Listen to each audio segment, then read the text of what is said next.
Welcome, ladies and gentlemen, to race number 9 of the season here at Pensacola Superspeedway. Last time out, it was Cape Cod, and Hunter Kiro went wire to wire. Didn't lead every lap, but hey, he started on pole and then went on to win the race. And of course, retains the points lead going into round number 9 here at Pensacola. Cody Goforth, once again, joins me in the commentary booth. Cody, once again, thank you for joining me. Once again, thank you for having me. I appreciate it.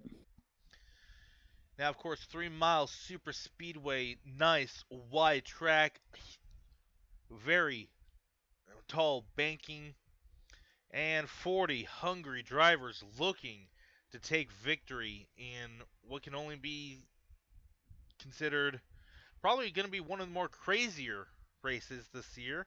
Well, I mean, if you discount, like Daytona and Orlando and Any other Talladega super speedway?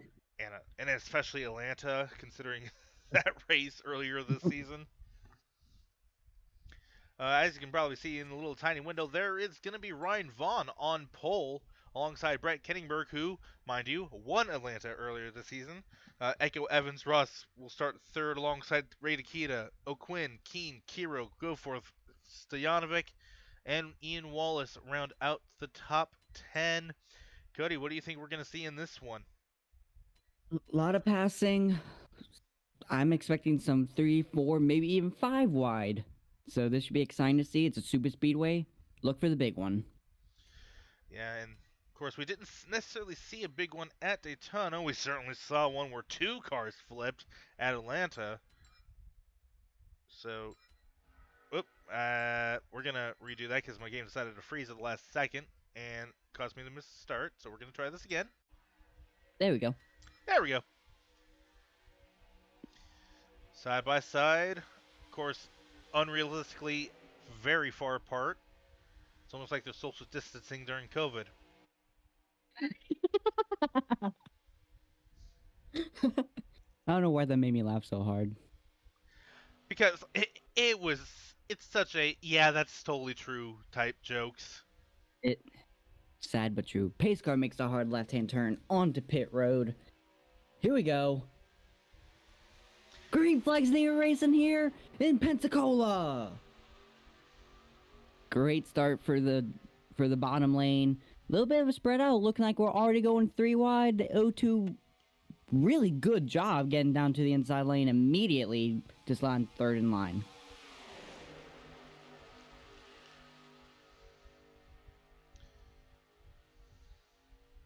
Outside's starting to fall back a little bit.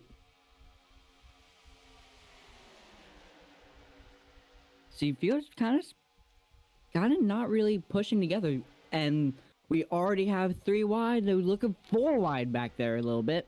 Yep, further back it is 4 wide. If I can quickly try to get back there, and they're already 3 wide once again by the time I get back there. Of course I can't move my camera that fast. Outside got a nice run Foreman here. Oh, but 3 wide for the lead. Here comes Max O'Quinn. I think it was Vaughn that led the lap, but Max O'Quinn now making it 3 wide for the lead as they come through 1 and 2 for the second time today of 57 laps. It's already looking like how we were describing it as insane. 3 wide already. Here comes the 23 Toyota Supra, sponsored by AlphaTauri. Okay. That is Lana Keshiel in the Red Bull number 23. The team Red Bull, that is, not necessarily the sponsor. Although technically AlphaTauri is a Red Bull company. Yeah. I'm sorry. I really love that AlphaTauri car. No, it's a sick car. I'm not going to deny that. And no red to ruin it outside of the Toyota logos either. So makes look all of them more better. Car's looking really low on the front straightaway, looking right to that WL line. Remember, you can go to the WL line. You can't go over to advance your position. Gonna be key to watch. Yep. Now, of course, it is more FIA type rules where you can, have all but one tire below it. But once you have all 4 tires below it, that's when it becomes illegal. Here comes English now. Once again, runner-up position, except this time in the beginning of the race instead of at the end, and behind a different Pathfinder car. And if you look back there, Your defending race winner, Hunter Kiro, is making his way through the field.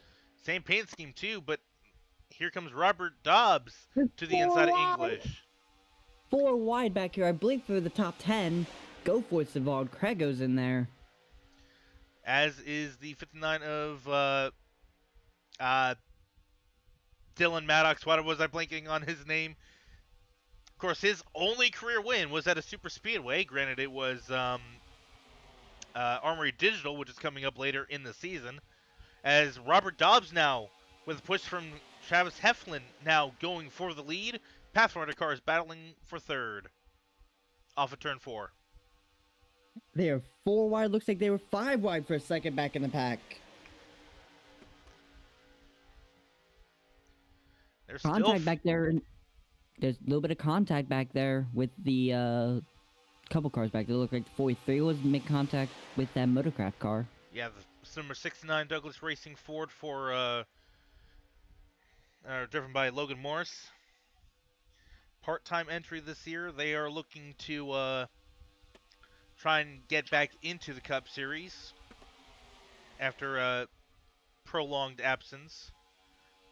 They are 4 wide again. Here comes number 14 making his way through the field. Yep. Of course, we were talking about them last week. They didn't finish all that well despite running decently strong, but mid-pack in the early portion of the race. They're still 4 wide, meanwhile, in the middle of the pack. And all of them are red-colored cars. Yeah, Cody Goforth just trapped in what we like to call the sucker hole. Can't get any momentum going. No teammates around you, just trapped. Yep. Of course, his teammates are at the front of the field, or at least were last time I checked. And yeah, they're up there on the outside lane. They're going to slowly drift back here until they can find a way to get inside. And speaking of part-time cars, here comes the 95 of Fred McRiley. No sponsor or anything. The only time they were sponsored was Daytona and whatnot, but they are running primarily unsponsored for their entries. And was second across the line, able to cut back down in front of Stephen Merzlik to keep second as they run through turns 1 and 2. I called it earlier. We are 4 wide. We're going to see people driving through the field. We are 4 wide, just 6 rows deep. 7's dropping way back. Everyone's just trying to get down to that inside line. You cannot do anything on the outside. The inside is the preferred lane. As it usually is, Goforth moves up the track slightly. They are 4 wide with Goforth in there.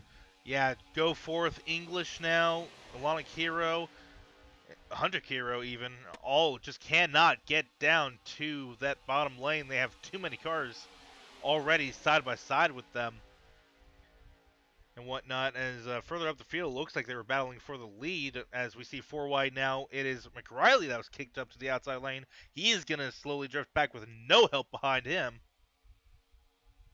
Absolutely no help. Now he's going to get 2 cars, but looks like they're going to tuck right in line right there.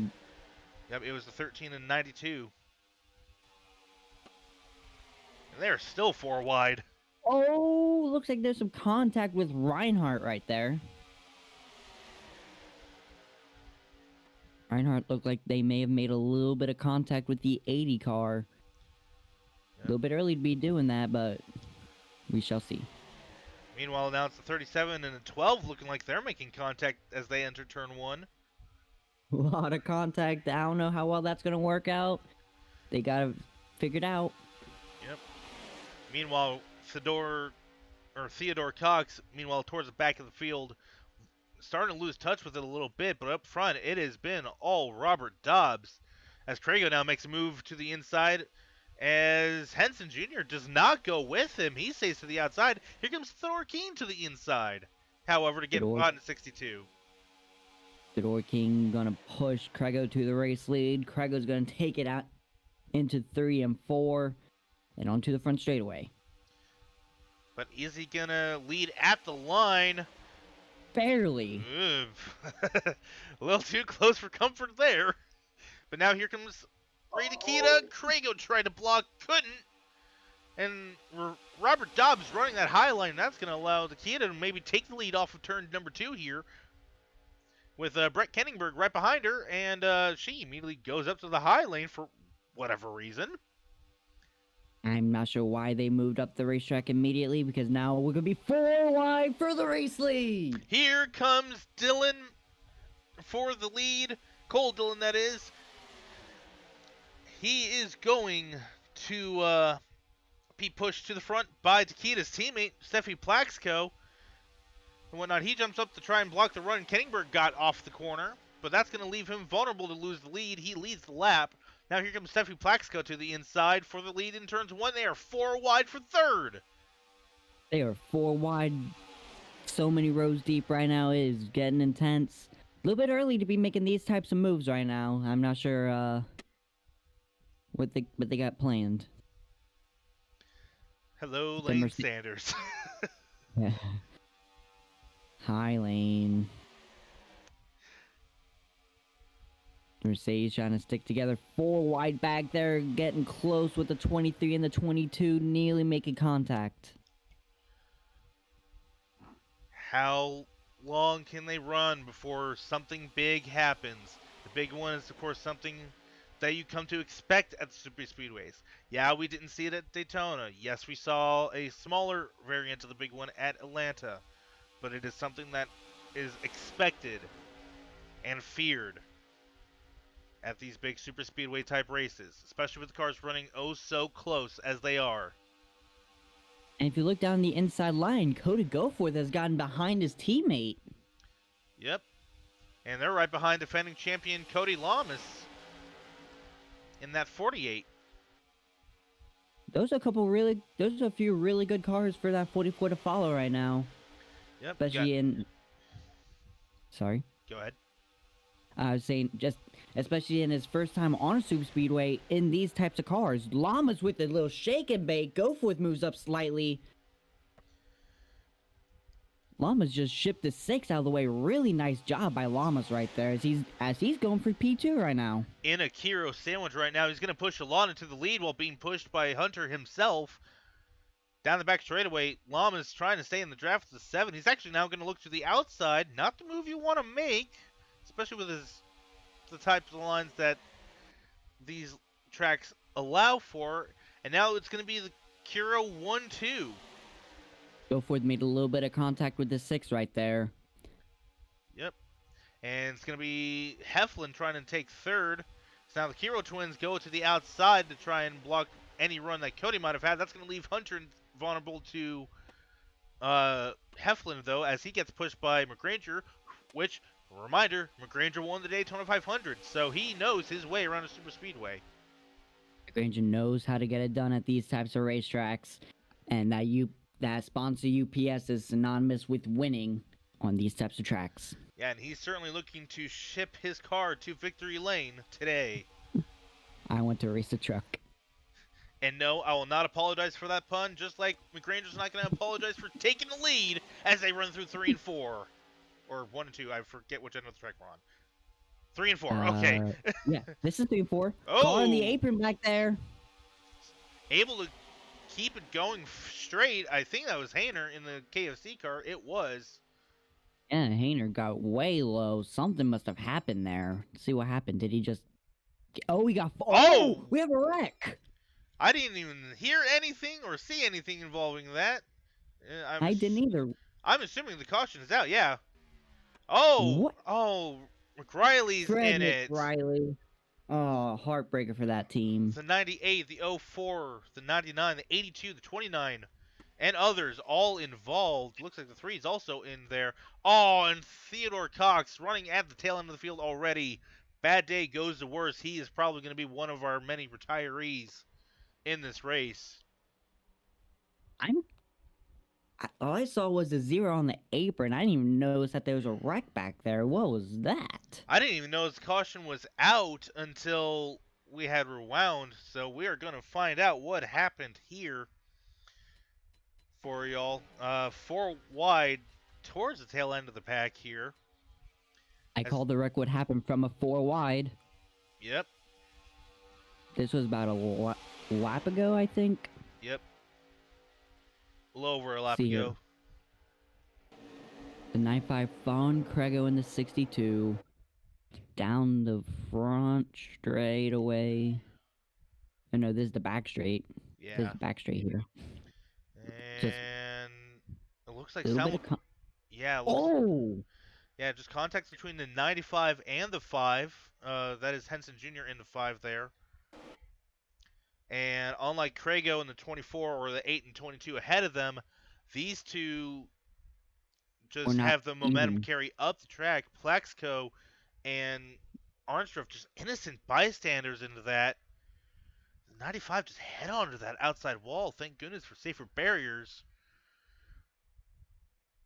And then, Robert Dobbs just gets collected by the 04. Hayner and the 83 both get to the 8. That's why they were on the aprons, because Robert Dobbs and Plaxco. Nice job by them to avoid that. Really nice job. It looked like the 95 was not quite centered on the 5's door. 5 got a little bit of momentum in there. Oh my god, that's a violent hit up there with the 82. Yeah. Meanwhile, what happened to Theodore Cox? Because he was well behind this wreck. Oh, he just Oh. didn't break.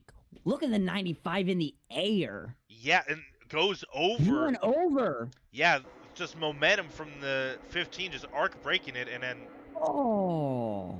just Oh my gosh. Got hit multiple times after the fact. yeah, we will get word back to you guys on whether or not Fred McRiley was able to get it under the car. That was just violent hit, a hellacious impact by the 15. Robert Dobbs is still in this race somehow, despite heavy contact with that outside wall. I think the 95 is also it's definitely out of the race after that. And we are getting word that Fred McRiley was able to get out of the car under his own power, obviously shaken up after such a hellacious hit, as I said. So thankful to see him get out of this car after that kind of impact. And And we are hearing that Theodore Cox did need assistance getting out of his car after he parked it in the garage. So hoping he is all right after that impact as well, as brainless as it was to go into a wreck with at full speed. Like, we are still hoping he is okay after that hit. very, very true. And that, ladies and gentlemen, is the big one. Very early on, saw the big one, took out a couple really good cars, the 95 especially. Yep. And to think we still have, once we get back to the line, 40 laps left. I mean, it took us about 15 laps to get to the big one there, but this race isn't over. We can still have another large wreck, folks. Just remember that.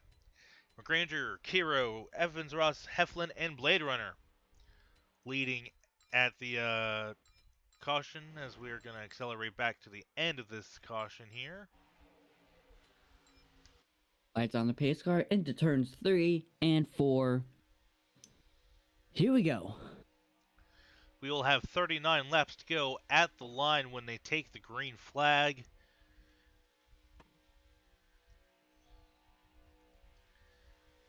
So, yeah. I had to check something.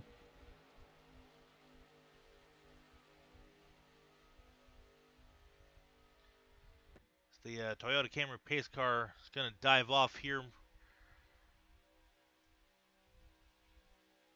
Feels in the hands of the 57 into the restart zone. Green flags and we're racing again here in Pensacola. 57 and 7 got dead even restarts right there. 43 immediately jumped to the inside. The 7 waited and jumped to the, other way around. 43 jumped to the outside. 7 jumped to the inside. As Alana Kiro now looks to take the lead back as the field gets up to speed here, exiting turn 2. Yeah, there it is. 92 is going to try to drive down, going way low on the 77. Is he going to get to the inside of the 77? No, he's not. Field like is the, spread out now. but it's going to build back 69 up. trying to make a move. Not going to be able to do so. 33 is stuck in the middle lane. 3 wide back there. Yep. 13 briefly had a look to the inside, but of course can't go fully below that double yellow line to make a move, as we said back at the top of the show. Just cars everywhere trying to find some drafting help, trying to find a dancing partner. 44 tucks the line behind the 69 car. Really good job by the 44 so far. Yep. 77 Blade Runner, meanwhile, tucks in behind the 13. He's going to push Heflin to the lead. And now here comes Logan Morse with a push from Cody Goforth. Ford's hooking up. Well, maybe not so much anymore. So Goforth's going to be pushed by McFreeze. And they're going to go 4 wide. That 4 wide. That's a rookie error by the 44 car. Heflin continues to lead.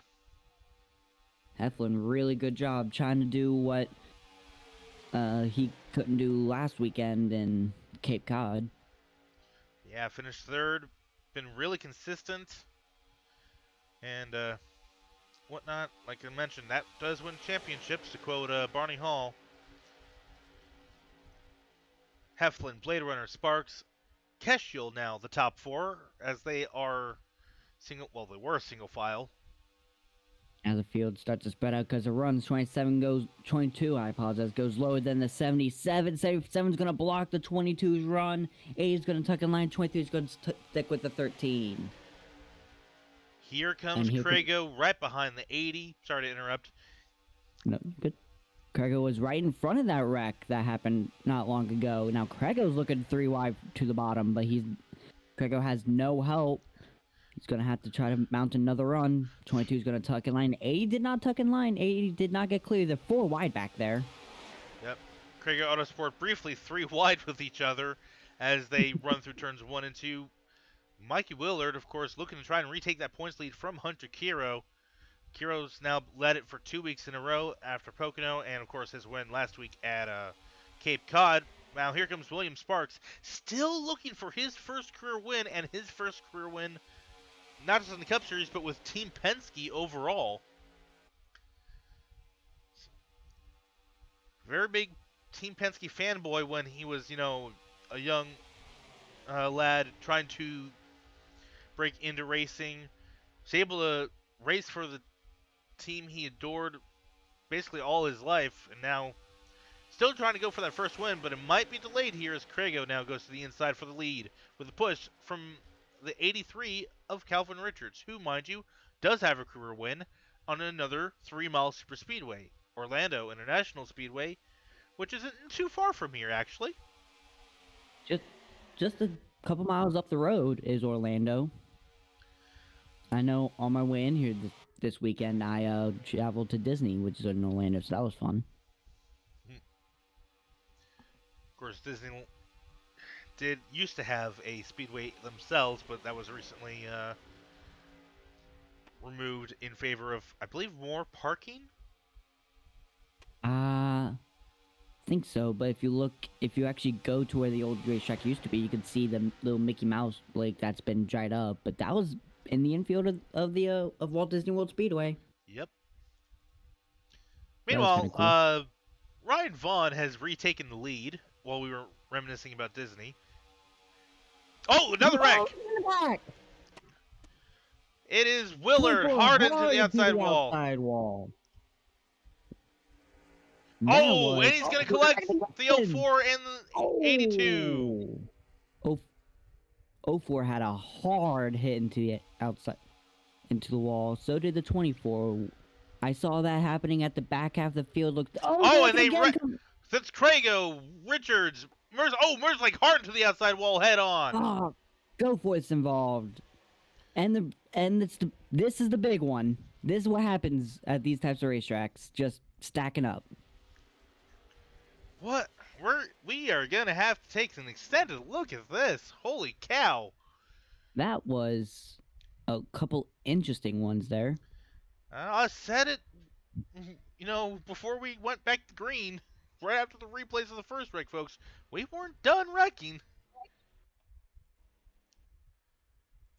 Oh, That was. Nomina, Bishop, O'Quinn, all involved with this and whatnot. Willard, of course, involved in the initial wreck that happened on the back straightaway. Let's take a look at all what happened. Holy cow. Because that was a lot of action in just a short amount of time.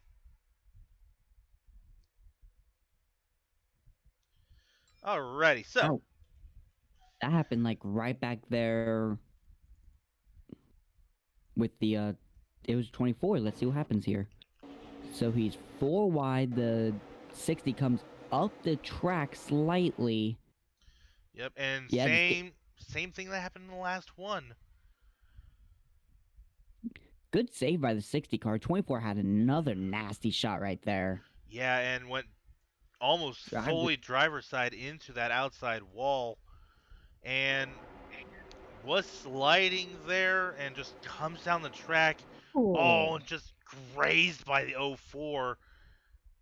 To be fair, the 04 and the 82 could have probably just run a little bit further down the track like the cars ahead of them, but I mean, in their defense, 24 did slide down the racetrack a little bit, so they were committed to that line.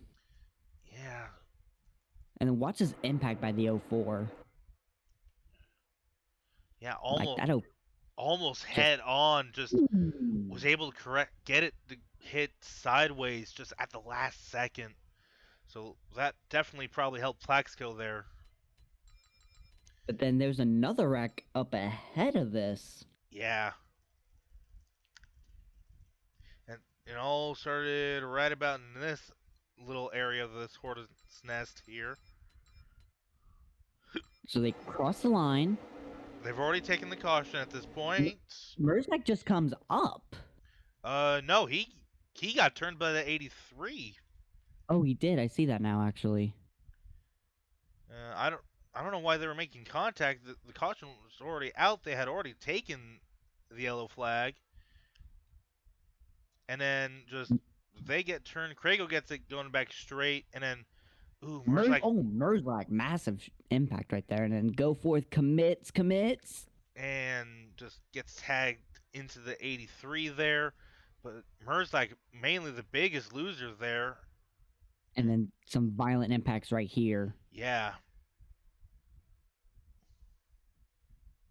And then cars just come piling in. Yeah, because like you're not expecting a wreck to happen after the caution's already come out, and you're already begun to slow down. So we see cars on pit road. Some drivers will be going a lap down here. Merzak's still on track despite that head-on impact, so goes just show you the durability of these next-gen cars. Looks like Cole Dillon is the leader. Definitely so. Heartbreaker for a lot of these guys. Cody Goforth, his first Super Speedway star in the Cup Series, ends like that. That's assuming, of course, the car can't get repaired in time for him to head back out. Of course, no caution clock in this series, so.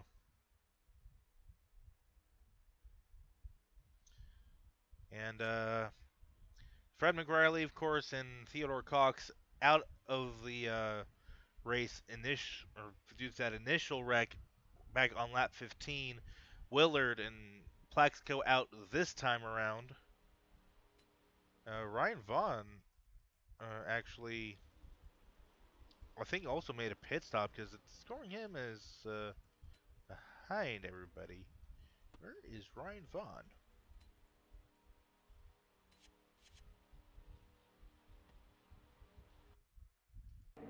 Oh, Vaughn's still on. I think Vaughn got involved in that a little bit. No, because he was the leader. I think there's a pit road glitch going on here behind the scenes, but yeah.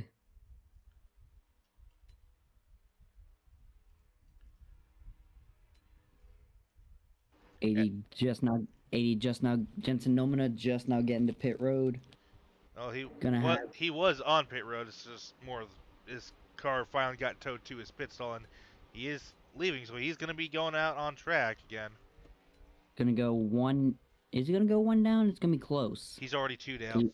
Two down, yeah, never mind. And we actually got the one to go signal already as well. So, Gonna be very interesting to see these cars with damage, how slow they become. yep, Max O'Quinn also out on track, no front clip or hood on that 29 machine. The 98 And of Bishop also back out on track. they're starting the new NSCA modified series.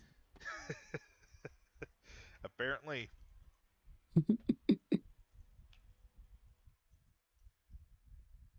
as yeah, I'm pretty sure Goforth and Vaughn are experiencing pit road glitches here, which is a rare disease that I've seen happen at Daytona that thankfully I've somehow managed to fix by using a different version of Daytona.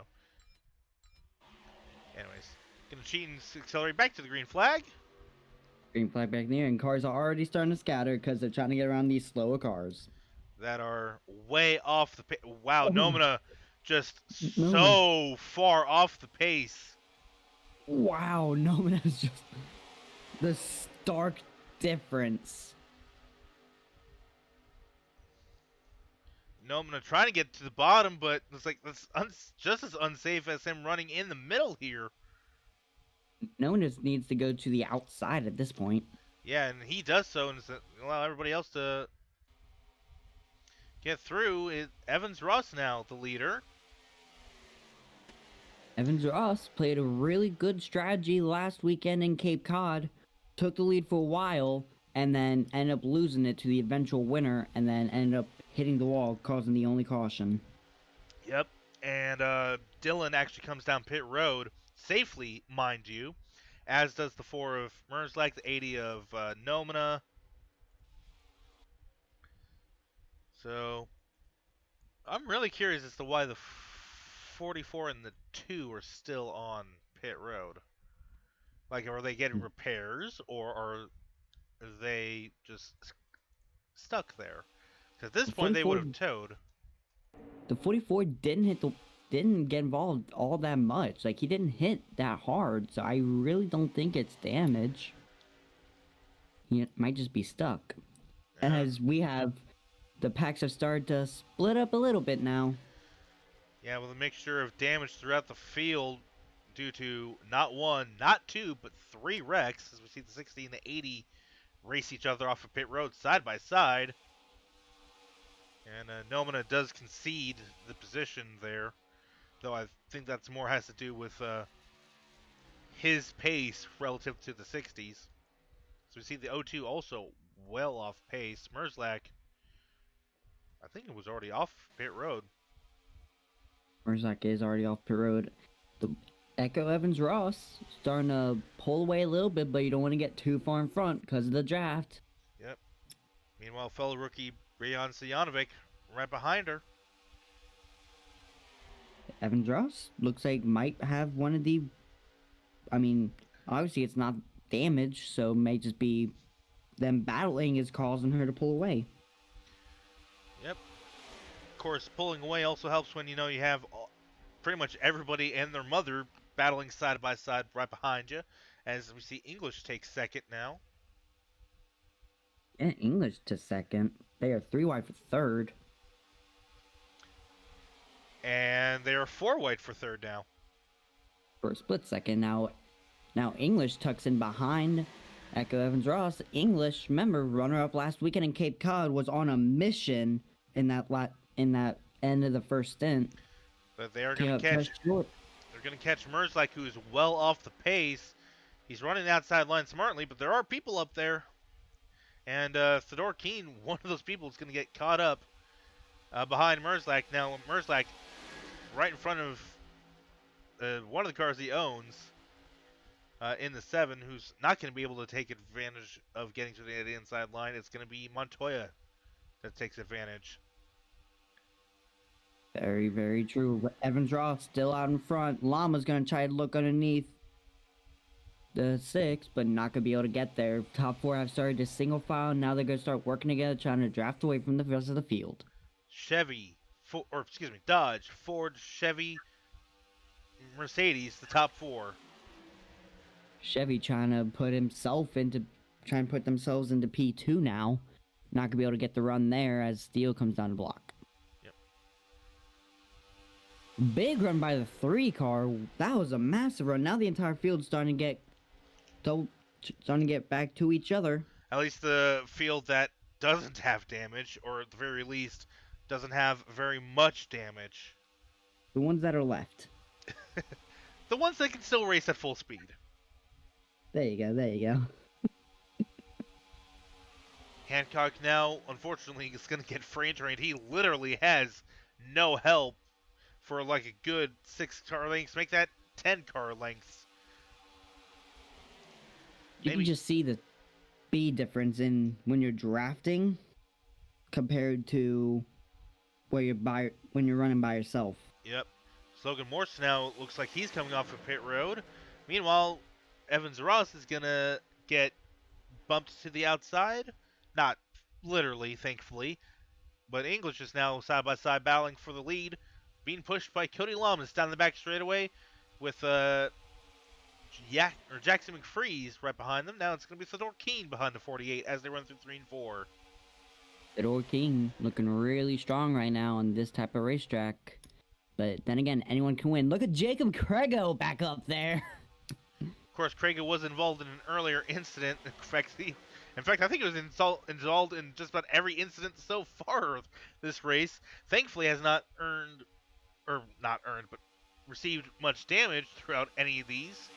But he's now going to lose some spots, though, as he's third on the outside there in a 4-wide situation. Meanwhile, still English leading, Lamas leading. Oh, it's hard to tell. Is that Evans Ross? No, it is Sador Keene. But here comes Ilana Kiro now to the inside. Wasn't Kiro involved in a wreck earlier today? Just about everybody has so far. That's what it seems like. I mean, it was Kiro it was that way at Auto Club, to be fair, as well. So Kiro up to second, gonna make the move to the bottom, going for the race lead. And she will take it. Brejan Stojanovic, meanwhile, about good 2, maybe 3 car lengths back. He's going to try and build up a run with a push from the 38 of Robert Dobbs now. As they head down the back straightaway. It'll be 20 to go at the line. 20 laps to go. The inside line obviously is the preferred lane. Everyone's seen that all race long. They're 4 wide back in the pack at this pack. Good pack of about maybe 15, 20 cars still racing full song. As we see the 90 and the 59 now look to the inside of the 7 and 38.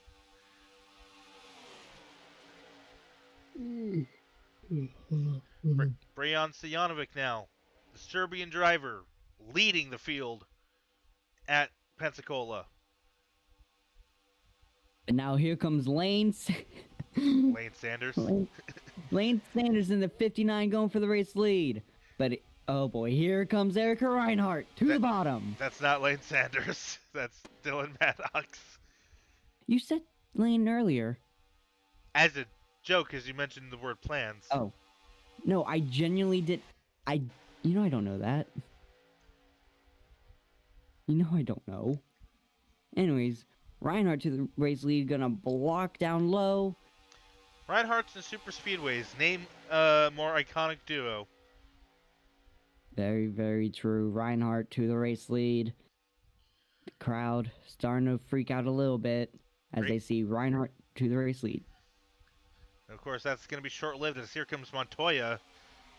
Going to easily take the lead on the inside with a push from fellow Ford driver Sean English, who was just leading a few laps ago. Sean English has really good staying power inside of that number 6 machine. Of course, Ford's 4-time defending manufacturer's champion, and actually just took the lead of the manufacturer's championship following Cape Cod, so it's no surprise that, they're bleeding here at a super speedway. Definitely not a surprise at all. But the 77's up there.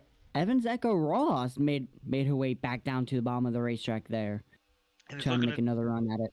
Yeah, and looking to take fourth away from Thor Keen. Meanwhile, for the lead, here comes English to the inside of Montoya. Montoya English, probably giving him a little bit more room than he probably needs to, but at the same time, with three big wrecks. You trying to give as much room as possible right now because of the three big wrecks earlier. And now here comes Echo Evans Ross with a push from Theodore Keen. Now the 7 tucks underneath. Yeah, looks like it in Evans Ross. Back to the lead.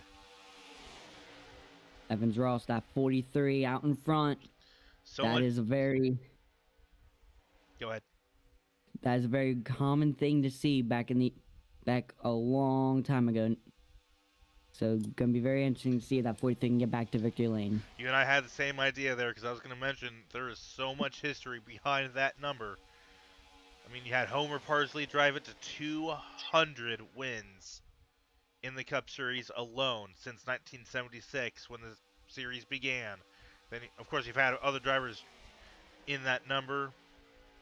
I mean, you had Jeffrey Evanetti, namely, getting wins 201 and 202. So, but can Echo Evans Ross get win 203 for the number 43? Been a while since that 43 has been in victory lane. If it can happen anywhere, it can happen here. Yep, not since 1999 has that number been in victory lane. But the 59 takes the race lead now. Quaker State on the hood of that car. Yep. Of course, his teammate won the Daytona 500. He's looking to try and take his own super speedway win. Of course, his teammate actually was briefly third and is going to lose that spot now with the 90 being on the inside. And another driver looking to win for Team Penske, the 12 of Ian Wallace. Ian Wallace makes a good run down to the bottom of the racetrack, going to use the momentum, and it's going to carry him to the lead. Yep. And looks like the 9 is going to tuck right in line behind him. He's going to have to block down low. 59 currently has a nose out in front. Not going to be able to clear down low, though. 4 wide for third. Side by side. Neither driver has any help. The inside is the quickest way around, but not always going to be able to hold on. Theodore Keen looking down low. Who's going to lead at the line? Wallace at the line. Of course, Ian Wallace, a former V8 Supercars champion for Team Penske, in fact. Had a brief stint in IndyCar, moved over to stock car racing where he felt more at home. And, of course, got a win last year in his rookie season for a Cup Series. Now, in his sophomore season, now trying to do, well, better than he has been. He just has not had the...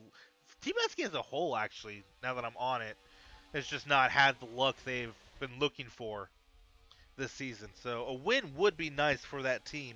I mean, obviously you had Ryan Vaughn start from the pole from this race. He's still stuck on pit road, by the way, as is Cody Goforth. As Theodore Keen now looks to take the lead, but Team Penske really needs some luck, and Ian Wall is trying to do that. I think he actually just led at the line just ever so slightly over Theodore Keen. Now this is an IndyCar style battle, McLaren versus Penske. Or if you want to go really old school,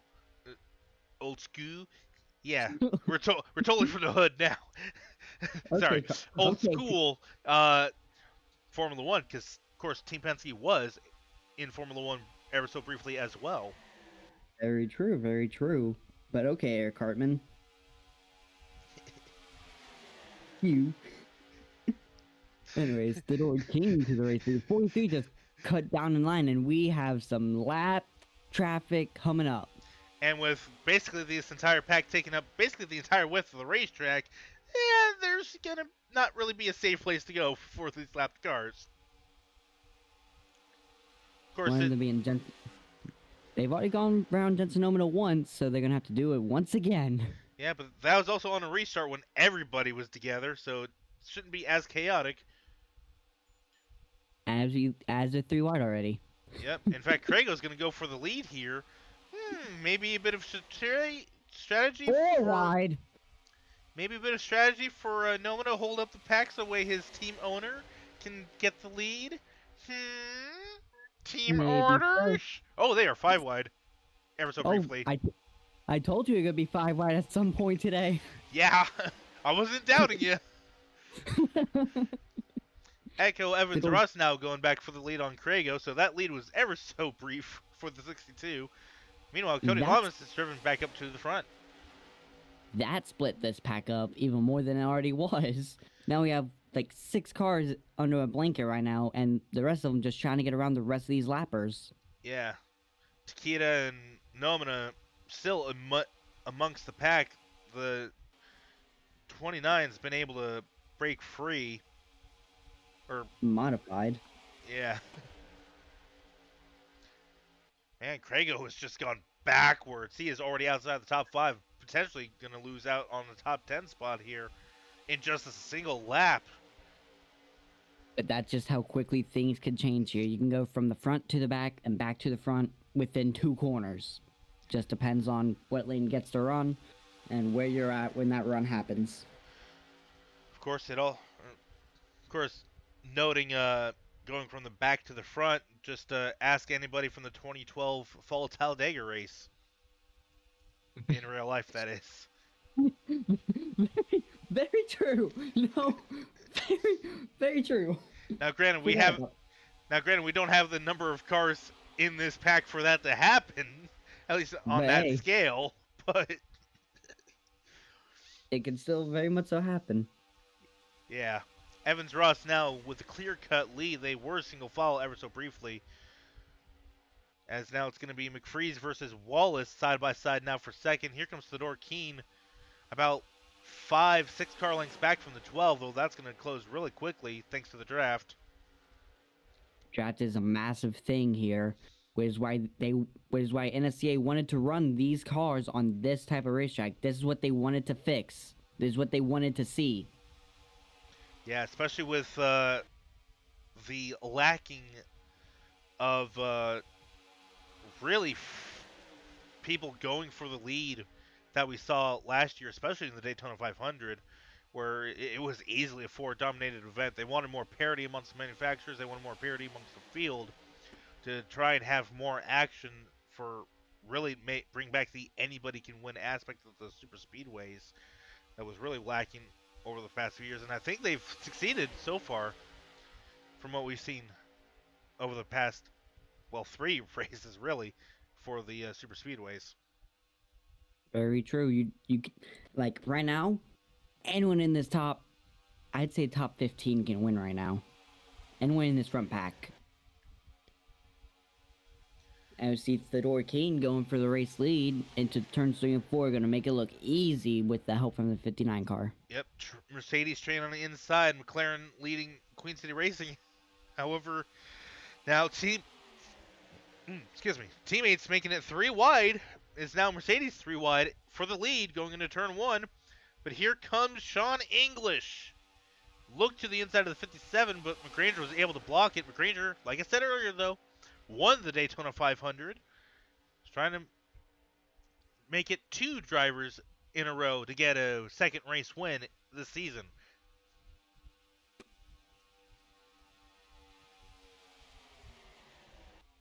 Here comes Alana Kiro in the 7, trying to go side by side with the 6, the 3 and 4 to take second place. Krago comes down to block the 90, a move we have not seen at all so far today, but was able to complete it thanks to the reduced amount of cars in the field. Now they're going to go 3 wide for the lead as they head down towards turn 1. Very true. 3 wide for the race lead. Jacob Krago again is back in the front of the pack. And once again, Cody Lamas is pushing somebody there as well. Cody maybe trying to get a sneaky victory here in the late stages, as they're going to be coming to 5 to go next time by the way. 4 wide for second place. Here comes Montoya. Krago can't quite block it. Krago tried to block it. The run came way too strong. Montoya to the race lead. They have the lap car of RJ Bishop. Here comes Robert Dobbs now with a push from Hancock. Hancock looking to the outside, though. Don't know how well that's going to work. And the 98 is going to block the inside lane. That's going to allow Crago to pull away. That, however, is not going to work out for Crago. I mean, I don't know. They're side by side, and Crago just needs to hang on. We've seen crazier things happen. The draft is the great equalizer. In fact, they're already starting to close back in to the 62. Very true. Can Crago hang on? The run's coming with Cody Lamas. Lama's gonna look low. Crago's gonna block it. Lama's gonna just stick right with him. We might have one more lap car to deal with before this is over. Here comes Lamas to the inside. Robert Dobbs tugs up behind the 48. Now the 3 looks to the inside of the 38 as they are 3 wide for third. Crago and Lamas side by side for the lead. And look who's back there. 4th car in line on the inside. Erica Reinhardt. Can she do it? Oh, it would be big for Reinhardt Nation to break through. We have not seen a Reinhardt in victory lane in like 7 years at this point. It has been quite some time. Reinhardt's going to stick right behind the 14. Now it's going to be the Mercedes to the race lead now. McFreeze, like I said, proud Scotsman, able to take the lead handily here with a push from Reinhardt. But now Reinhardt looking to the inside still as they head down towards turn 1. We have about 3 laps remaining here.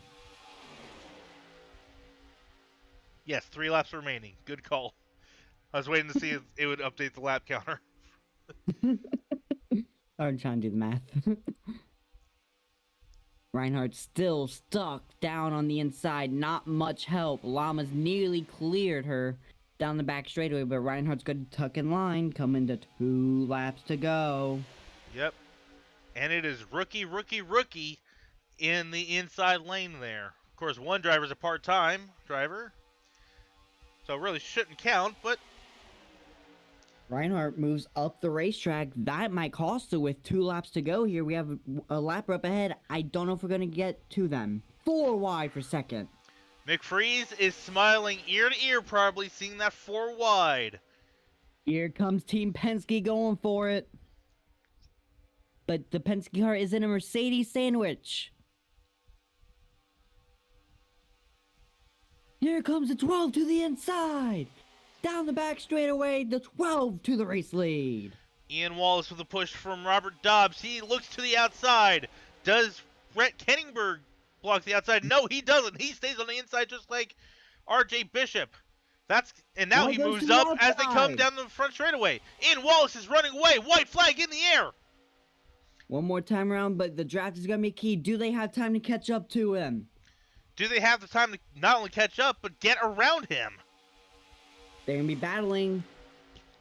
They're closing. Ian Wallace is way too far in front. Here comes the 38 with a push for the 33. Can they get there? The Mercedes are working together. No, they're not. 33 makes a move to the inside. They are closing on the 12. Down the back straightaway. That's all Ian Wallace is going to need.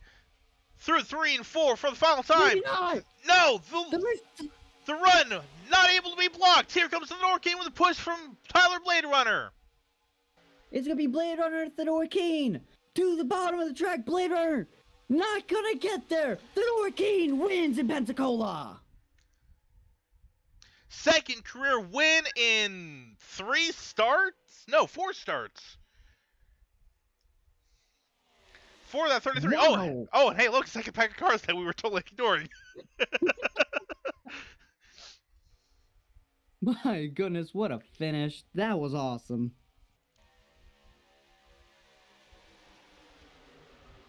Fedor Keen made the move at the right time, was not to be blocked by Ian Wallace, hangs on, and wins it. McLaren are here, I guess. It is Fedor Keen. Sorry, go ahead before I finish. No, I was just saying the Papaya is going to be in victory lane once again. McLaren does it. So it is Theodore Keene, Tyler Bladerunner, Ian Wallace, Alana Kiro, Cody Lamas, Robert Dobbs, Craigo, Hancock, English, Evans Ross, Maddox, McFreeze, Reinhardt, Montoya, and Stojanovic. The top 15. And it was a 16 car pack as McGranger was the next car down there. So Mercedes gets 2 of the 3 super speedway wins. That is an interesting thing to note. Of course, as we look forward to next time out at Homestead Miami Speedway. So it's going to be a Floridian doubleheader, basically, before we get into the All-Star race proper. So, Very true. They get to stick here in Florida. yep. So that's going to be an interesting race. Of course, Homestead Miami Speedway, very interesting thing. The inside lane's not the dominant line there, unlike Very, the past few races we've been in. very true. Very true. Well, that was an exciting race. I definitely enjoyed watching that. Congratulations to McLaren. Yep. So Cody, thank you for joining me for this one as well. Yeah, no, I don't mind joining. I have fun doing this. This was always fun. I would hope so, because that's now 2 super speedway races that you co-commentated that have had exciting finishes. Very true. Maybe I'm good luck with super speedways. Or just races in general, because every race that I've had with the co-commentator has been pretty decent. Very true. Very true. And Oh man. Vaughn and Goforth, of course, the other 2 cars that were off, unfortunately, they were not able to get unstuck from pit road from the looks of things. And that's assuming they were stuck and not just, endlessly repairing cars or some other glitch like that with NR 2003. Who knows? It's a game that's almost 21 years. It's over 20 and a half years old. So, It's a game that's older than I'm turning here in about a week. So yeah. But anyways, next time, like I said, is going to be Homestead. Until then, though, thank you all so much for watching. And as always, we'll catch you at the next race. So long, everybody.